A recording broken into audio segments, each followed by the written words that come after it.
Magandang araw mga kapatid. Tayo ay patuloy na magpuri at magpasalamat sa ating Diyos at ating Panginoong tagapagligtas. Sapagat patuloy ang kaniyang proteksyon at pagkalinga sa bawat isa sa atin. At patuloy tayong manalangin na ang Diyos ang siyang gumawa at kumilos, lalo na sa pandemic na ito na nangyayari sa ating kapaligiran. Mahirap umasa sa mga bagay na ating naririnig at ating nakikita sa ating kapaligiran. Subalit, katulad ng lagi kong sinasabi ng ating pag-asa, ang ating katiyakan ay nasa kamay ng Diyos sapagkat nasa Kanya ang lahat ng kapangyarihan. Nasa Kanya ang lahat ng pangyayari, lahat ng kontrol sa sanlibutan ito. Kaya nga ang dapat nating pagsikapan na lagi nating hanapin ang kaniyang mga kalooban para sa ating mga buhay upang tayo ay makatiyak sapagat ang Diyos lamang ang siyang may hawak ng lahat ng katiyakan sa buhay na ito. Doon sa nakaraan nating pag-aaral ay natalakay natin ang tungkol sa mga pagkakatipon. Huwag nating pabayaan ang mga pagkakatipon katulad ng ugali ng iba. Ang pagkakatipon ay hindi isang ritual o seremonyo o isang programa na katulad ng paniniwala ng iba na kapag tayo ay nakasama sa pagkakatipong ito, tayo ay umupo at tayo nakinig sa mga awitan, sa mga panalangin at sa mga salita ng Diyos na ibinibigay sa atin ng ating mga tagapanguna, tayo ay nakapaglingkod na sa Panginoon. Tayo ay tumanggap na ng biyaya mula sa Panginoon. Mga kapatid, hindi po. Hindi ito isang ritual o seremonya. Ito po ay isang pagtatalakayan. Ito po ay isang pagkakatipon na nagpapatibayan, nagpapalakasan, nagpapanalanginan ang bawat isa. Ito ang paraan ng Diyos upang tayo ay malapit sa Kanya sapagkat sinasabi ng mga salita ng Diyos, 2 o 3 nagkakatipon sa aking pangalan, ako ay nasa kanilang gitna.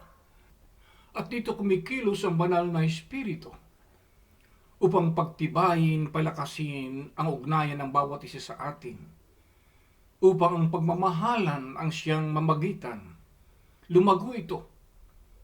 Na tayo ay magkaroon ng malalapit na relasyon sa bawat isa sa atin. At ito ay hindi mangyayari sa isang malawakang pagkakatipon o kongregasyon. Kung hindi ito ay ginagawa sa mga maliliit na pangkat, maliliit na grupo, kung saan ay nagkakaroon ng personal at intimate relationship ang mga anak ng Diyos. Ito ang pagkakatipon na mahalaga. Na tayo ay tumitibay, personal na tumitibay sa ating pananampalataya, sa ating paglago, sa pagkakilala sa ating Panginoon. Personal na tumitibay sa ating pagkakilala sa bawat isa sa atin. Na tayo ay nagtutulungan, na tumitibay ang ating relasyon bilang pamilya ng Diyos sa sanlibutan ito. Ito po ang layunin ng mga pagkakatipon. Hindi ito ginagawa sa isang maluho at napaka-formal na bagay na pinaghahandaan ng mga magagandang programa. Ito po ay ginagawa natin informal. Na tayo ay katulad na nasa ating mga tahanan. Na hindi tayo nagpapagandahan ng ating mga damit. Hindi tayo nagpapasikatan at nagpaparangalan sa ating mga sarili. Kundi ating ginagawa ito na tayo ay pantay-pantay. Na tayo ay humaharap sa Diyos na magkakatulad, pantay-pantay. Bagamat ang ating mga gawain sa loob ng iglesia ay magkakaiba. Sapagkat iba-iba ang ipinagkaloob sa atin ng Diyos na kakayahan upang ating gampanan ang mga tungkulin na nais ng Diyos na gampanan ng kaniyang mga anak sa sanlibutan ito. Tayo ay pantay-pantay sa kaniyang harapan. Sa pagpapatuloy po ng ating pag-aaral, buksan natin ang ating mga banal na kasulatan sa mga tala ni Apostol Marcos sa Kabanata 10. At dinadala nila sa kanya ang maliliit na bata upang sila'y kanyang hipuin at sinaway sila ng mga alagad. Datapot nang ito'y makita ni Jesus, ay nagdalang galit siya at sinabi sa kanila, "Pabayaan ninyong magsilapit sa akin ang maliit na bata. Huwag ninyo silang pagbawalan, sapagat sa mga ganito nauukol ang kaharian ng Diyos. Katotohanang sinasabi ko sa inyo, ang sinumang hindi tumanggap ng kaharian ng Diyos na tulad sa isang maliit na bata, ay hindi siya papasok doon sa anumang paraan." At kinalong niya sila, at sila'y pinagpala na ipinapatong ang kaniyang mga kamay sa kanila. At nang sila'y umalis na lumalakad sa daan, ay may isang tumatakbong lumapit sa kaniya at lumuhod sa harap niya, at siya'y tinanong, "Mabuting guro, ano ang gagawin ko upang ako'y magmana ng buhay na walang hanggan?" At sinabi sa kaniya ni Jesus, "Bakit tinawag mo akong mabuti? Walang mabuti, kundi iisa lamang, ang Diyos. Nalalaman mo ang mga utos, huwag kang pumatay, huwag kang mangalunya, huwag kang magnakaw, huwag kang sumaksi sa di katotohanan, huwag kang magdaya, igalang mo ang iyong ama at ang iyong ina." At sinabi niya sa kanya, "Guro, ang lahat ng mga bagay na ito'y aking ginanap mula sa aking kabataan." At pagtitig sa kanya ni Jesus, ay giniliw siya at sinabi sa kanya, "Isang bagay ang kulang sa iyo. Yumaong ka, ipagbili mo ang lahat mong tinatangkilik at ibigay mo sa mga dukha, at magkakaroon ka ng kayamanan sa langit, at pumarito ka, sumunod ka sa akin." Datapot siya'y nahapis sa sabing ito, at siya'y yumaong namamanglaw sapagkat siya'y may isang maraming mga pag-aari. At lumingap si Jesus sa palibot-libot, sinabi sa kaniyang mga alagad, "Kay hirap magsipasok sa kaharian ng Diyos ang mga may kayamanan." At nagtaka ang mga alagad sa kaniyang mga salita. Datapot si Jesus ay muling sumagot at nagsabi sa kanila, "Mga anak, kay hirap na magsipasok sa kaharian ng Diyos ang mga nagsisiasa sa mga kayamanan. Magaan pa sa isang kamelyo ang dumaan sa butas ng isang karayom kaysa isang mayaman ang pumasok sa kaharian ng Diyos." At sila'y nagtatakang lubha na sinasabi sa kanya, "Sino nga kaya ang makaliligtas?"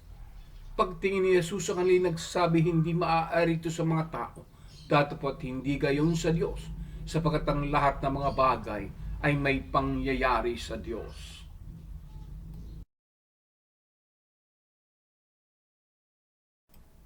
Pagpalain tayo ng Diyos sa pagkabasa ng kaniyang mga salita.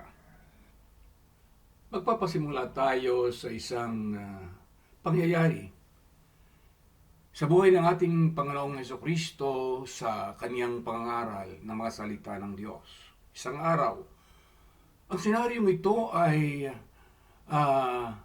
nagtataglay ng ilang mga karakter na napakagandang pag-aralan sa ating pagsusuri ng mga salita ng Diyos. Ang unang karakter na makikita natin ay isang bata o mga bata na lumalapit sa ating Panginoon. Marahil ang iba ay dala ng kanilang mga magulang. Ang pangalawang karakter ay ang kaniyang mga apostol, ang kaniyang mga alagad, na kaniyang tinuturuan at inihahanda upang sila ang manguna sa gawain ng kaharian ng Diyos dito sa lupa. Ang pangatlong karakter ay isang mayamang binata na lumaki sa isang relihiyosong pamilya. At ang pinakahuling karakter ay ang ating Panginoong Hesukristo na nagtuturo ng mga salita ng Diyos. Sinasanay ang mga apostol niya, ang mga alagad niya, upang sa kaniyang pagkamatay at pagbalik sa kaniyang ama ay maiwan sa napakahalagang gawain ng pagliligtas sa mga kaluluwa sa sanlibutan ito. Sa mga panahong ito, ang pangkat ng ating Panginoong Hesukristo ay nakikilala ng maraming mga tao at marami ang mga sumusunod sa kanila sapagkat gumagawa ng mga iba't ibang himala ang ating Panginoon. Maraming mga may karamdaman ang gumagaling, nagpapalaya siya ng mga demonyo, at maging ang mga patay ay kanyang binubuhay. Kaya nga ang mga tao kapag sila ay nakikita ay nagkakagulo at nag-uunahang lumapit sa ating Panginoon.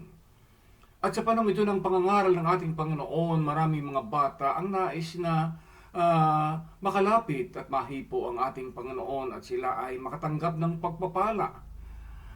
Subalit, katulad ng nasabi natin kanina na ang kaniyang mga alagad ay sinaway ang mga batang ito. Ano kaya ang dahilan kung bakit nagdalang galit ang ating Panginoon at sinabi niya na huwag ninyong sawayin ang mga batang ito sapagkat para sa kanila ang kaharian ng Diyos, sapagkat sino man na hindi tumanggap sa kaharian ng Diyos katulad ng mga batang ito ay hindi papasok sa kaharian ng Diyos sa anumang paraan. Sa anumang paraan? Ang ibig sabihin ba na sa pagpasok sa kaharian ng Diyos, hindi kailangan tayo ay magpakabanal, magpakatuwid, na tayo ay maraming nalalaman sa salita ng Diyos, na tayo ay naglilingkod ng buong kaayusan at buong katapatan sa pagsunod sa ating Panginoon. Ano ang pangangailangan na ang isang tao ay makapasok sa kaharian ng Diyos na maging katulad ng isang bata? Paano ito? Marami ang nagtaka sa kanyang mga alagad at nagtanong sa Panginoon, sino nga ba ang maliligtas? Ang bagay na ito ay isang napakahalagang bagay na dapat ay unawain ng maraming mga tao. Sapagkat ito, uulitin ko ang sabi ng Panginoon na kailangan kayo ay bumalik sa pagkabata, kaisipan ng bata, attitude ng isang bata, upang kayo ay makapasok sa kaharian ng Diyos. Pag-aralan natin ang karakter ng isang batang musmos. Inosente siya sa kanyang kapaligiran at wala pa siyang nakikilala kung hindi ang kanyang nanay, na ang kanyang nanay ay naaamoy niya ang kanyang mga dibdib kung saan siya ay sumususo. At dito nanggagaling ang kanyang kalakasan. Dito lamang nanggagaling ang kanyang kagalakan at ang kanyang kasiyahan, sapagkat siya ay nabubuhay sa pamamagitan ng mga ito. At kung siya ay kinukuha ng ibang tao, siya ay hindi sumasama. Iisa ang kanyang sinasamahan, ang kanyang nanay. Nang ibig sabihin na siya ay nakadepende sa kanyang nanay. Wala siyang ibang kinikilala kundi ang kanyang nanay. Kaya nga ito ang isang kaisipan at ito ang attitude na hinahanap ng Diyos sa mga tao na kanyang tatanggapin sa kanyang kaharian. Isang kaisipan na siya ay nakadepende lamang sa Diyos. Na hindi niya inaasahan ang kanyang sariling kakayahan, ang kanyang sariling kalakasan, ang kanyang mga kaalaman sa kanyang buhay. Na alam niya na iisa lamang ang panggagalingan ng ikabubuti ng kanyang buhay, walang iba kundi ang Diyos na lumalang sa kanya. Ang mga tao, ano ang mga kaisipan ng mga tao? Lalo na yung mga nakapag-aral, matataas ang kanilang mga pinag-aralan. Yung mga may kapangyarihan na sa kanilang buhay. yung mga nagtataglay ng maraming mga kayamanan. Ano ang pagkakaiba nila sa isang batang musmos na wala pang kaalaman? Ang mga tao'y mayayabang. Ipinagyayabang nila ang kanilang mga sarili. Na sa kanilang paniniwala, sila ay malaya, independent sa kanino man, maging sa Diyos. Katulad ng survey na lagi nating binabanggit doon sa mga mayayamang bansa, na sa kanila hindi nila kailangan ang pagkakilala sa Diyos. Sapagkat ang dinidiyos nila ay ang mga bagay na material. Ang mga bagay na bumubuhay sa kanila, nagbibigay sa kanila ng kalayawan, nagbibigay sa kanila ng kaginhawahan. Natatandaan ninyo ang sinabi ng ating Panginoon doon sa mga taong nais sumunod sa Kanya? Ang nagmamahal sa Kanya mga magulang ng higit sa Kanya ay hindi karapat-dapat sa Kanya. Ang nagmamahal sa Kanyang sarili ng higit sa Kanya ay hindi karapat-dapat sa Kanya. At ang hindi nahandang magpasa ng krus sa araw-araw ay hindi karapat-dapat na maging alagad niya. Ang nais ng Panginoon sa mga tao na susunod sa Kanya, maglilingkod sa Kanya, ay buong kababaan na tatanggapin na sa kanyang sarili wala siyang magagawa. Na ang lahat ng bagay na mabubuti na mangyayari sa kanyang buhay ay mula lamang sa Diyos na lumalang ng lahat ng bagay. At ang lahat ng kabutihan ay mangyayari lamang sa kalooban ng Diyos na buong puso niyang tatanggapin sa kanyang buhay. Ang susunod nating pag-aaralan na karakter ay ang mga alagad ng ating Panginoong Hesukristo. Marahil ay ilang panahon na sila ay kasama ng ating Panginoon sa pangangaral. So marami na silang nakita na mga himala ng ating Panginoon. Kilala nila ng personal ang ating Panginoon na siya ay anak ng Diyos at siya ay makapangyarihan. At marahil ay marami na silang alam sa mga pagtuturo ng ating Panginoon tungkol sa kaharian na kanyang itatatag dito sa lupa. Sa madaling salita, marami nang natutunan ang mga alagad na ito. Subalit ito ba ay nakapagpabago ng kanilang kaisipan? Ito ba ay nakapagpabago ng kanilang mga attitude tungkol sa mga tao? Hindi ba sila ang sumaway sa mga bata sa paglapit sa ating Panginoon? Ano ang kaisipan ng mga alagad na ito? Natatandaan ba ninyo na ang mga alagad na ito ang siyang nag-aagawan kung sino ang uupo sa kanan o sa kaliwa? Pag umupo na ang ating Panginoong Hesukristo bilang hari sa kahariang itatatag niya dito sa lupa. Na ito ang nasa kaisipan ng mga alagad na ito ay kapangyarihan. Hindi ba ito ang nakikita natin sa ating kapaligiran ngayon? Mga tao na nagsasabing kilala nila ang Panginoon, naglilingkod sila sa Panginoon, sumusunod sila sa Panginoon. Subalit sa kanilang kaisipan, nais nila na maging mataas. Nais nila na magkaroon ng authority, ng kapangyarihan sa pagpapasunod sa mga tao. Igagalang ninyo kami. Minsan, Merong isang aral ng mga nangangaral ng salita ng Diyos na dapat ang lahat ay magmamano, hahalik sa kamay ng mga tagapangaral na kailangan na yung mga tagasunod ay mag-submit, sumunod ng walang anumang question sa kanila. Ito ba ang nais ng Diyos para sa mga tao na magdadala ng kaniyang salita?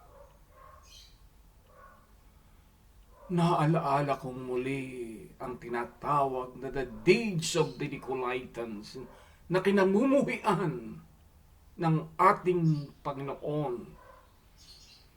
Mga tao na nais maghari sa buhay ng kaniyang mga tagasunod.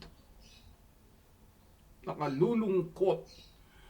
Subalit ito ang katotohanan sa maraming mga bagay na nangyayari sa ating kapanahunan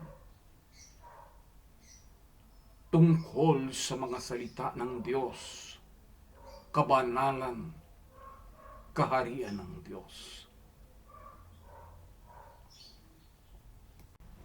Sino ang dapat nating sundin?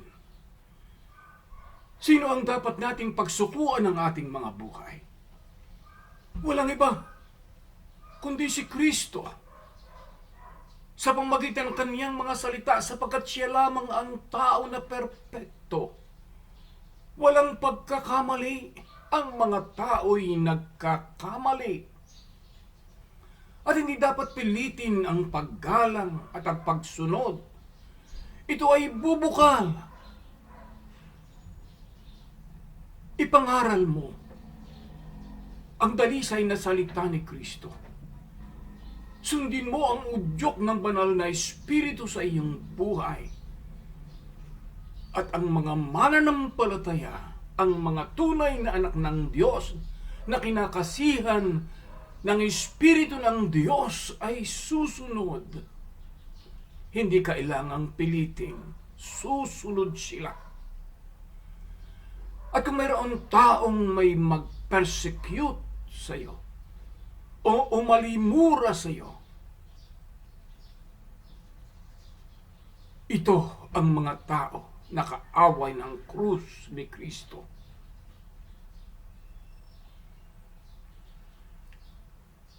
Ang pagsunod ay para sa Diyos lamang. Natatandaan ba ninyo kung ano ang sinabi ng ating Panginoon sa kaniyang mga alagad kung sino ang magiging pinakadakila sa kaharian ng Diyos? Maliban sa pagbalik sa pagkabata, ano ang sinabi niya? Kung nais ninyong maging dakila, magpakababa kayo, maglingkod kayo, magpaalipin kayo.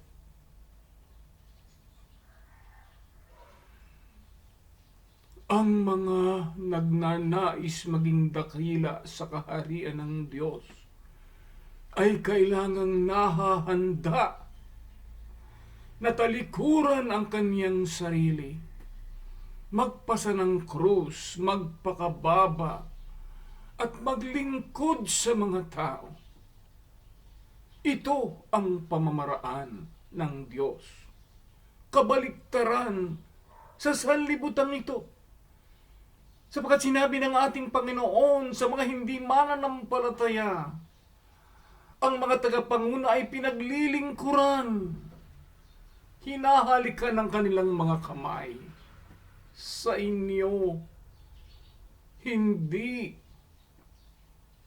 Magpakababa kayo, magpaalipin kayo. Ang susunod nating sisiyasatin ay ang mayamang binata na lumapit sa ating Panginoong Jesucristo. Napakaganda ng kaniyang paglapit. Siya ay lumuhod. Napakaganda ng kaniyang pagtawag at pagkakilala sa ating Panginoon. Tinawag niya ang ating Panginoon na mabuting guro. At ito naman ang katotohanan. At marahil, ang binatang ito ay lumaki sa isang relihiyosong pamilya. Sapagkat sa kanyang mga bibig ay nanggaling na mula sa pagkabata siya ay sumusunod sa mga kautusan ng Diyos. At napakaganda rin ang kanyang katanungan kung paano siya makapapasok sa kaharian ng langit.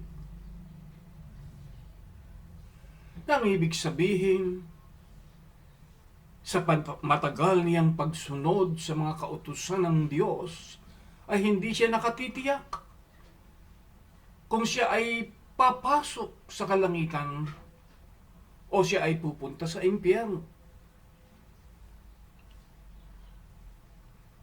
At ito ang siyang nilutas ng ating Panginoon. Giniliw siya ng Panginoon sapagkat nakita ng Panginoon ang katapatan ng kaniyang buhay sa pagsunod sa mga kautusan ng Diyos. Subalit, matapos niyang sabihin sa binatang ito na upang ikaw ay magkaroon ng kayamanan doon sa kaharian ng langit, maging perpekto sa paningin ng Diyos, ipagbili mo ang iyong mga ari-arian, ipamigay mo sa mga mahihirap at sumunod ka sa akin, maglingkod ka kasama ko.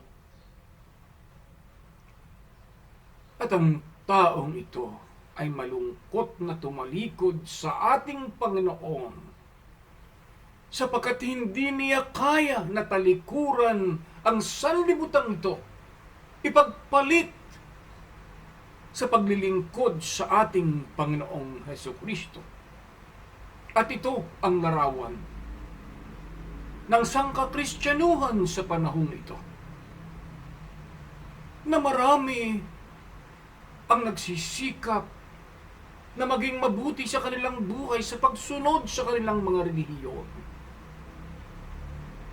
Subalit, ang lubos na pagsuko ng kanilang buhay at paglilingkod sa Panginoon, hindi nila kayang gawin sapagkat ang kanilang pagmamahal, ang nasa puso nila, ay ang mga bagay na material, kayamanan ng sanlibutan ito.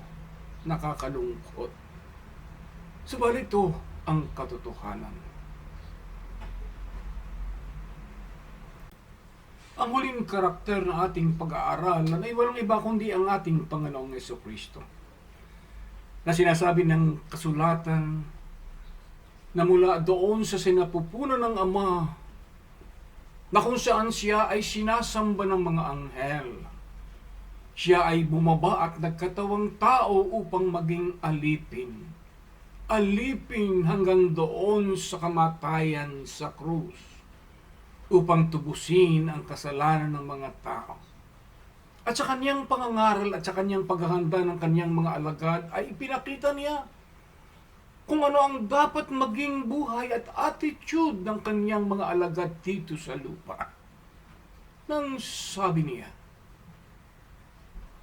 kung ako na inyong Panginoon ay naghuhugas ng inyong mga paa, gayon din naman na kayo ay maghugasan ng inyong mga paa, na ang ibig sabihin na kayo ay maglingkuran sa isa't isa. Kung ako na inyong Panginoon ay nagsisilbi sa inyo, magsilbihan kayo sa isa't isa, magmahalan kayo. Ito ang halimbawa na iniwan ng ating Panginoong Hesukristo, na ang bawat isang mananampalataya na tinubos ng dugo ng ating Panginoon do sa krus dapat maging isa sa kaisipan, isa sa espiritu, isa sa paniniwala, isa sa buhay. Magkaisa, lalong-lalo na sa pagmamahalan.